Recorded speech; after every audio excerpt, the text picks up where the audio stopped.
생명의 길이 되기를 축복합니다. 우리 일곱 대접 재앙까지 끝난 이후에 요한계시록 17장에는 다시 이 땅에 대한, 특별히 바벨론에 대한 심판을 다시 선언하고 있습니다. 18장 이 부분에도 바벨론에 대한 심판에 대해서 재확인의 말씀을 하고 있습니다. 1절에 보니까 이 일 후에, 지금까지 하나님 모든 바벨론에 대한 심판을 계속 말씀하시는데 또 한 번 더 또 다른 천사가 나타나서 그 바벨론에 대한 심판을 말합니다. 우리 2절을 한 목소리로 읽어봅니다. 2절 시작. 힘찬 음성으로 외쳐 이르되 무너졌도다 무너졌도다 근성 바벨론이여, 귀신의 저소와 각종 더러운 영이 모이는 곳과 각종 더럽고 가증한 새들이 모이는 곳이 되었도다. 아멘. 무너졌도다 무너졌도다 두 번이나 반복하고 있지요. 그리고 시제도 과거 시제입니다. 아직 무너지지 않았습니다. 그런데 무너졌도다라고 과거 시제로 선포하고 계십니다. 그리고 그것도 반복합니다. 이것은 반드시 망하게 된다는 겁니다. 이 바벨론, 그 큰 바벨론 성, 결코 무너지지 않을 것 같은, 온 세상을 다스리고 주관하는 것 같은, 결코 무너뜨릴 수 없는 그 바벨론 성이 반드시 무너질 것이라는 것입니다. 여러분, 바벨론 성은 뭘까요? 인류 최초의 바벨론 성은 바로 바벨탑입니다. 바벨탑의 속성을 갖고 있는 개인, 집단, 나라, 민족, 모든 권력, 이것이 다 이 바벨론에 해당됩니다. 지금 요한계시록 요한사도 시대는요, 그 시대의 대표적인 바벨론이 바로 로마 제국입니다. 로마 제국과 같은 바벨론은 모든 시대에 존재했습니다. 지금도 여전히 존재하고 있습니다. 앞으로도 계속 일어날 것입니다. 자, 그러면 바벨탑의 속성이 뭔가 소개해 드릴게요. 창세기 11장 4절입니다. 또 말하되 자, 성읍과 탑을 건설하여 그 탑 꼭대기를 하늘에 닿게 하여 우리 이름을 내고 온 지면에 흩어짐을 면하자 하였더니, 이들이 바벨탑을 쌓는 동기가 있습니다. 우리 이름을 내고, 하나님의 영광이 아닙니다. 자신들의 영광을 위해 무언가를 쌓고 있습니다. 그리고 온 지면에서 흩어짐을 면하자, 불신앙과 하나님 없는 그들만의 세상을 만들자는 겁니다. 그럼 바벨론의 속성은 뭡니까? 하나님의 영광이 아닌 자신의 영광을 추구하는 것이며, 그리고 자신의 삶의 영역에서 하나님을 제외하고 소외시키고 그들만 뭔가를 추구하고 있는 이 모든 것이 바벨탑이며, 그런 모든 세력들이 바벨론에 해당되는 겁니다. 우리는 이 바벨론에서 지금 살아가고 있습니다. 오늘 설교 제목이 내 백성아 거기서 나와라는 겁니다. 우리는 지금 이 바벨론과 같은 세상 가운데 그리스도인으로 살아갑니다. 하나님께서 우리에게 말씀하십니다. 너희는 거기서 나와야 된다. 오늘 이게 어떤 말씀인지 한번 보겠습니다. 그리고 이 바벨론에 또 다른 특징이 있는데, 거기 보니까 큰 성 바벨론에는 귀신의 저소와 각종 더러운 영이 모이는 곳이랍니다. 각종 더럽고 가증한 새들이 모이는 곳. 그것은 하나님을 대적하고 또 사단의 영, 악한 영들이 모이는데, 처소라는 것은요, 살다 거주하다는 겁니다. 바벨론에는 모든 악하고 더럽고 하나님께서 가증히 여기시는 것들이 모여서 함께 삽니다. 그리고 곳이라고 한글 성경에는 번역되어 있는데, 곳의 원래 헬라어에는요, 감옥이란 뜻입니다. 감옥. 그러면 이게 무슨 의미일까요?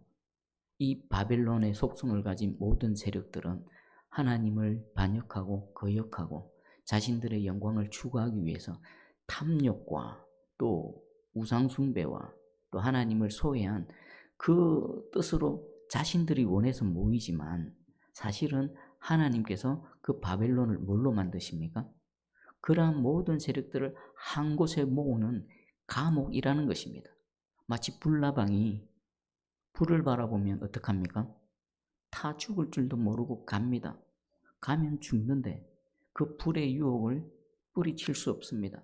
불나방이 불에 뛰어들어서 다 죽는 것처럼 이 바빌론에 해당되는 자들은 지금 하나님께서는 감옥으로 만드셨는데 그들은 그들의 탐욕과 그들의 속성에 의해서 그곳에 한 곳에 모이는 겁니다. 결국 바빌론은 뭐 하는 곳입니까? 하나님께서 한꺼번에 모아서 한 방에 심판하시기 위한 하나님의 계획이 이 바벨론 안에 담겨져 있는 겁니다. 자, 그러면 바벨론이 왜 멸망을 당하는지 구체적인 이유가 오늘 성경에서 소개하고 있습니다. 3절을 한번 같이 읽어볼까요? 3절 한번 큰 소리로 읽어봅니다. 시작.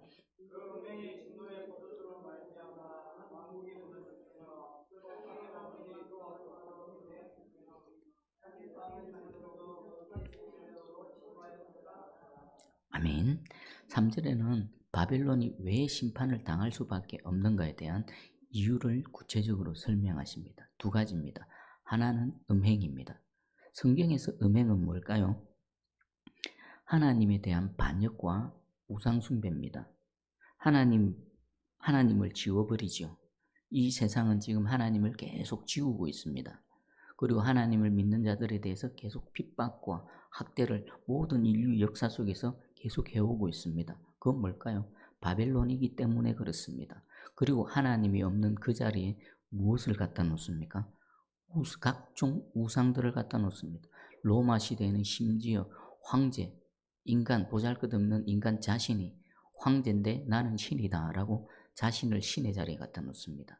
그리고 모든 역사 가운데 온갖 종류의 우상들, 온갖 짐승들, 하나님이 만드신 피조물을 신이라 섬기는 그 우상들이 있었지 않습니까? 그리고 가장 강력한 우상은 뭘까요? 인간 자신입니다. 인간 자신. 사람이 왜 우상을 만들어 섬깁니까? 자기를 위해 씁니다. 그러면 우리가 주여 주여 하고 주님 앞에 나와 있지만 그 동기가 하나님의 은혜와 사랑, 하나님의 영광이 아니라 하나님을 섬기는 것이 나를 위한다면은 이 바벨론의 속성을 가진 자들이 온갖 우상을 갖다 놓고 섬기는 것과 마찬가지로 그 자리에 하나님이라는 이름의 우상, 예수님이라는 이름의 우상을 갖다 놓고 섬기는 것과 마찬가지입니다. 바벨론의 첫 번째 속성은요, 하나님 없는, 하나님을 지워버리고 하나님을 반역하고 그리고 그 자리에 하나님이 아닌 다른 것을 갖다 놓고 섬기는 것, 이것이 바로 음행입니다. 그리고 두 번째는 사치와 치부입니다. 사치와 치부. 여러분, 사치가 뭡니까? 대충 알겠는데 말로서 설명하려면 어렵죠. 그래서 제가 사전을 찾아봤습니다. 사치, 필요 이상의 돈이나 물건을 씀으로써 자신의 분수에 지나친 생활을 한다. 자기의 주어진 상황 여건보다 더 지나치게 자신을 향해서 이 물질을 낭비한다는 겁니다. 그리고 치부는요, 재물을 모아 부자가 된다는 겁니다. 이것이 이들이 잘못이 뭘까요? 재물을 모으는 게 잘못입니까? 재물을 사용하는 게 잘못입니까? 아닙니다. 우리 살아가는데 재물은 필요합니다. 그리고 재물 자체는 하나님께서 주신 복 중에 하나입니다. 그럼 뭐가 문제일까요? 재물에 대한 태도입니다. 재물에 대한 태도. 지금 이들이 심판을 당하는 이유는 사치와 치부인데 자신을 위해서 지나치게 낭비하는 겁니다. 아니죠. 좀 더 정확하게 얘기하면 오직 자신을 위해서만 쓰는 겁니다. 옆에 주변에 있는 어려운 사람들, 고통당하는 자들, 배가 고파서 힘든 사람들, 그런 사람들 주변에 널려 있음에도 불구하고 그들이 눈에 안 들어옵니다. 그들을 향해서 하나님 주신 물질이 안 흘러갑니다. 이것이 사치입니다. 그리고 치부는요, 물질을 모으는데 정당한 방법이 아니라 물질을 모을 수만 있으면 수단과 방법을 가리지 않는 겁니다. 심지어는 남을 해쳐가면서까지, 남에게 피해를 주가면서까지 물질을 모으는 것, 이것을 말씀하시는 겁니다. 하나님은 하나님 백성들에게 열심히 손을 땀을 흘리고 애쓰고 수고하고 일하라고 말씀하십니다. 수고한 그곳에서 열매를 누리고 또 하나님께서 복 주시는 겁니다. 그럼 물질 자체는 잘못된 게 아닙니다. 뭐가 잘못된 겁니까? 재물에 대한 인간의 태도가 바른가 그른가에 따라서 달라지는 겁니다. 성경에는요, 부한 자들에 대한 경고가 있습니다.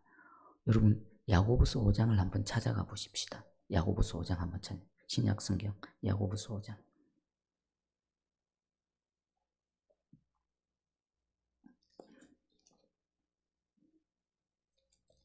야고보서 5장 1절에서 5절까지를 한번 보겠습니다. 여러분 눈으로 한번 봐보십시오. 5장 1절에 보면요. 들으라 부한자들아 너희에게 이 말 고생으로 말미암아 울고 통곡하라. 부한자들, 부자들을 얘기할까요? 아닙니다.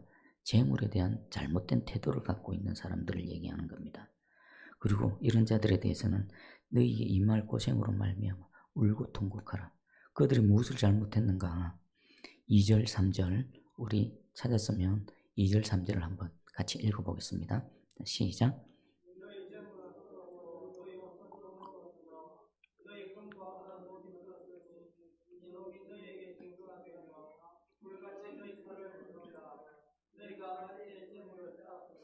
아멘.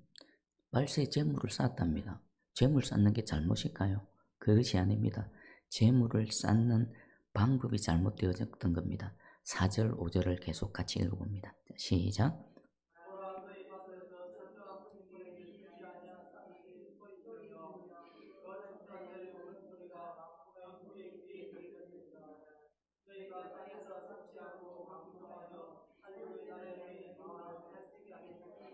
아멘.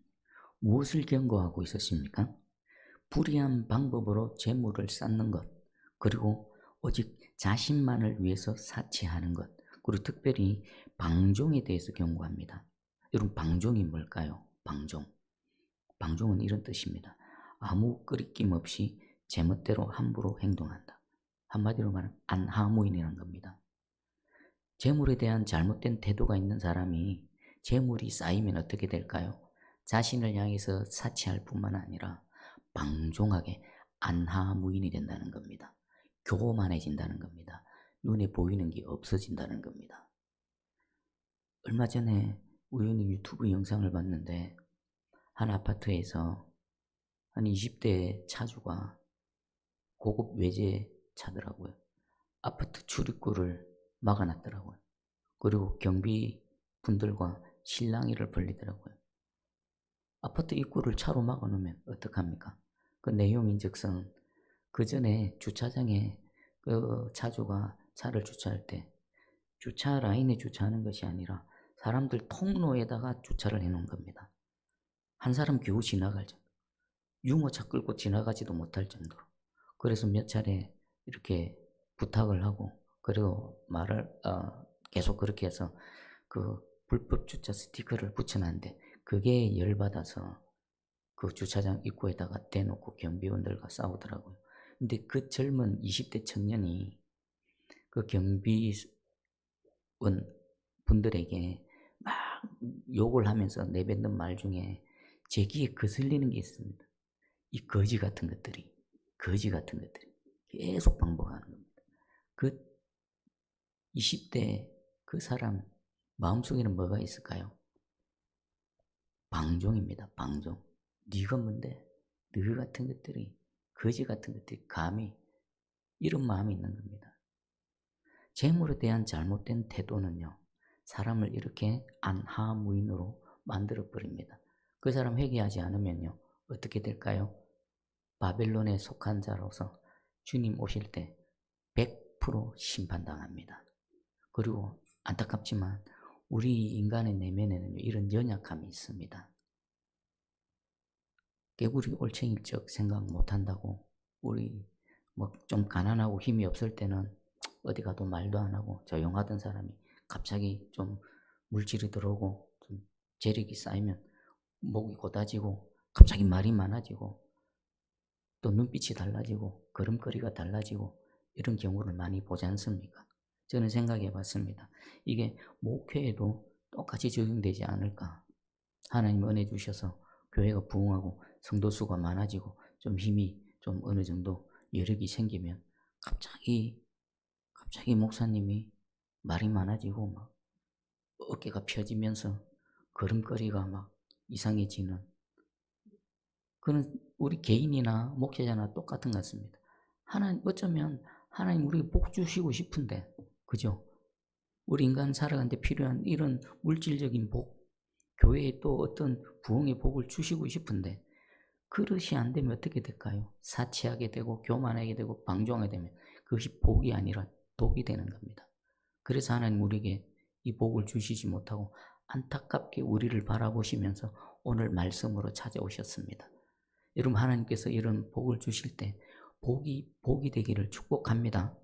복이 오히려 독이 되지 않도록 여러분 마음 그릇을, 여러분 겸손의 그릇을 잘 준비하시기를 주의 이름으로 축복합니다. 자, 다시 본론으로 돌아오겠습니다. 부한 것 자체가 악입니까? 아닙니다. 부한 것은 악이 아닙니다. 그 재물에 대한 인간의 태도 때문에 그렇습니다. 그러면 부자임에도 불구하고 겸손한 사람은요, 그런 사람은 영적으로 대단한 고수입니다.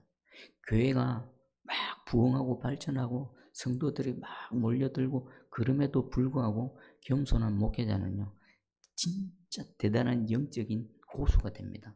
여러분, 진정한 하나님 앞에서나 사람 앞에서나 영적인 고수가 되기를 축복합니다. 그리고 저를 위해서도 기도해 주십시오. 저도 어떻게든 제일 못 믿은 존재가 저입니다. 언제 어떻게 될지 모릅니다. 언제나 겸손하게 하나님 앞에서나 사람 앞에서나 무릎으로 살아가길 저를 위해서 기도해 주십시오. 그래 제가 살 수 있습니다. 아니면 쓰임받고 버림받을. 자, 그러면 이 바벨론이 심판을 당하는데 어떻게 당하는가? 첫 번째 6절을 한번 보겠습니다. 6절 제가 읽어드립니다. 그가 준 그대로 그에게 주고 그 행위대로 갑절을 갚아준다. 그리고 7절에도요. 그가 얼마나 자기를 영화롭게 하였으며 사치하였든지 그만큼 고통과 애통함으로 갚아주리라. 하나님 어떻게 갚아주신다고요? 행한 대로 그만큼 그들이 행한 대로 갚아주십니다. 그리고 두 번째는요. 어떻게 망하는가? 졸지에 한순간에 망합니다. 8절에 보니까 그러므로 하루 동안에 그 재앙들이 이르리니 그 영원할 것 같은 그 큰 바벨론이요. 여러분 로마 제국을 한번 생각해 보십시오. 그 당시에 로마 제국을 어떻게 해볼 수 있는 세력은 없습니다. 로마 제국이 전 세계를 장악하고 있었습니다.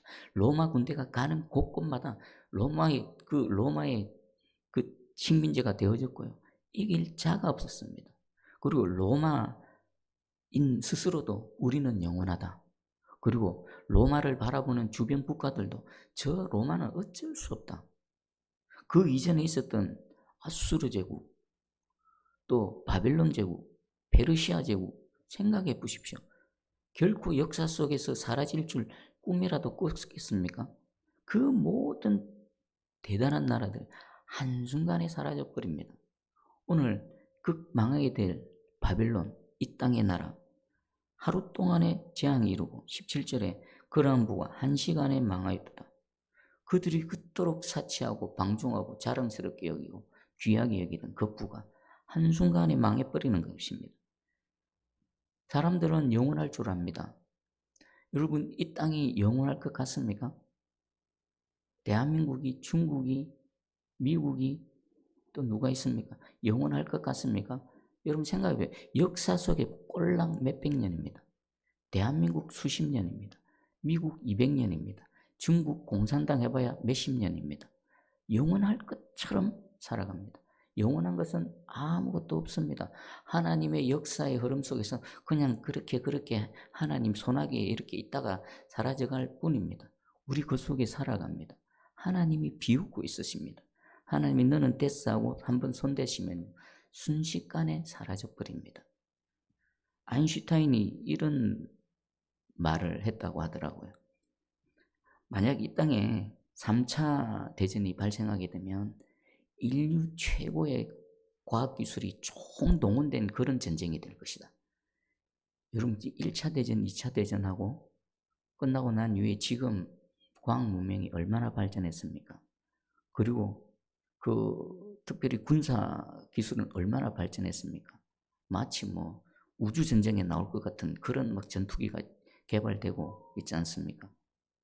이 3차 전쟁이 발생되면요, 그 모든 것들이 총동원되어진 그런 전쟁이 될 것이다. 그러나 4차 대전은 막대기와 돌멩이로 싸우게 될 것이다. 무슨 말입니까? 그토록 대단한 과학기술이 결국은 한순간에 무너져서 다시 원시시대로 돌아갈 것이라는 겁니다. 누가 말했다고요? 인간 중에 제일 똑똑한 아인슈타인이 예언을 했습니다. 아마 이렇게 될 겁니다. 이 말은요, 인간이 그렇게 자랑스러워하고 최고의 가치를 주는 이 과학기술 문명이 오히려 독이 되어서 한순간에 망하게 될 것을 예언하고 있는 것입니다. 자, 그러면 이 바벨론이 왜 망하게 되는지, 어떻게 망하게 되는지를 성경 말씀을 살펴봤습니다. 오늘의 결론입니다. 하나님 말씀하십니다. 내 백성아, 너희는 거기서 나와라. 4절을 한번 큰 소리로 읽어봅니다. 4절 시작.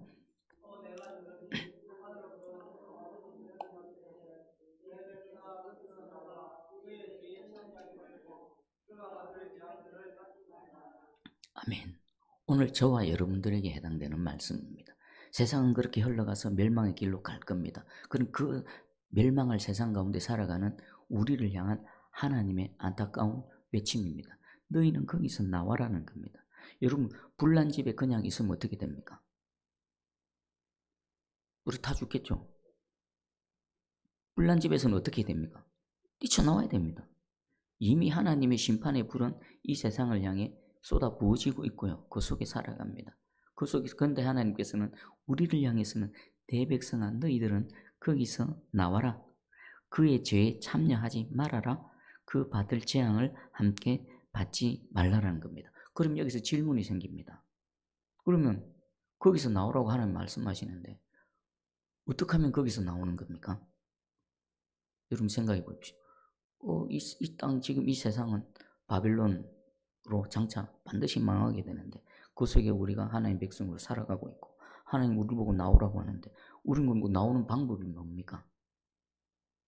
그 방법이 오늘 바빌론이 멸망당하는 이유에서 힌트를 얻을 수 있습니다. 바빌론이 이것 때문에 멸망당한다면 그것과 반대로 하면 되지 않습니까? 그럼 바빌론이 왜 멸망당합니까? 음행이지 않습니까? 하나님을 대적하고 하나님 없는 그 자리에 우상을 숭배하는 그것이 바로 음행하는 거지 않습니까? 그럼 우리는 어떻게 하면 될까요? 여호와를 인정하는 겁니다. 범사의 여호와를 인정하고 그리고 내 마음에 진정 여호와 하나님만을 나의 하나님으로 섬기며 나아가는 것입니다. 이것이 첫 번째 우리가 거기서 나오는 방법입니다. 여러분, 근데 우리는 하나님을 인정하고 하나님을 섬길 때에 먼저 하나님을 두려워해야 됩니다. 하나님은 인간의 이성으로 청량불가입니다. 우리가 알고 있는 하나님은 성경에서 알려주시는 것만큼, 근데 알려주시는 것만큼도 제대로 알지 못합니다. 저나 여러분이나 알고 경험하는 하나님은 아주 극히 일부분일 뿐입니다. 그 하나님에 대해서 먼저는 두려워하는 마음이 있어야 됩니다. 그리고 나서 그 다음이 하나님을 사랑하는 겁니다. 만약에 하나님을 사랑합니다라고 말하면서 하나님에 대한 두려운 마음이 없죠. 그건요, 하나님을 모르는 겁니다. 진짜 하나님을 아는 사람은요, 하나님을 사랑하지만 기본적으로 하나님에 대한 두려움이 있습니다. 그 두려움으로 또 그 사랑으로 하나님 말씀하시면 순종하는 겁니다. 내 뜻과 맞지 않아도 내 뜻을 꺾고 그 두려우신 하나님 앞에 기꺼이 무릎을 꿇을 수 있는 것입니다. 여러분, 하나님을 먼저 두려워하십시오. 그리고 하나님을 사랑하십시오. 베드로가 복음을 전할 때 뭐라고 했습니까? 하나님께 대해서 회개하라. 그리고 주 예수 그리스도를 믿어라. 똑같은 원리입니다.